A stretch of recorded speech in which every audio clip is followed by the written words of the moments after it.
গোপালগঞ্জে জাতীয় নাগরিক পার্টির সমাবেশ ঘিরে সংঘর্ষে নিহতদের মরদেহ প্রয়োজনে কবর থেকে উত্তোলন করে ময়নাতদন্ত করা হবে বলে জানিয়েছেন স্বরাষ্ট্র উপদেষ্টা জাহাঙ্গীর আলম চৌধুরী। শনিবার দুপুরে রাজধানীর হযরত শাহজালাল আন্তর্জাতিক বিমানবন্দরের টার্মিনাল পরিদর্শন শেষে সাংবাদিকদের তিনি একথা জানান।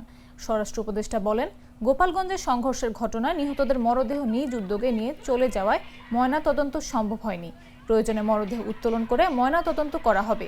এছাড়াও আইন শৃঙ্খলা বাহিনীর ব্যর্থতার যে অভিযোগ উঠেছে সেই বিষয়ে একটি উচ্চ পর্যায়ের কমিটি কাজ করছে বলেও জানান তিনি।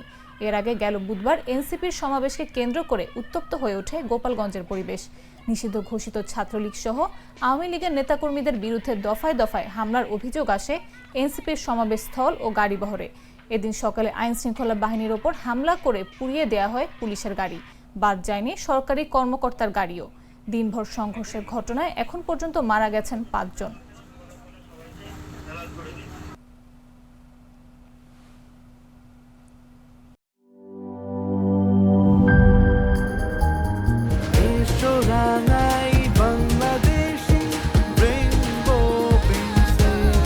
রেইনবো পেইন্টস, ছড়াও জীবনের রং।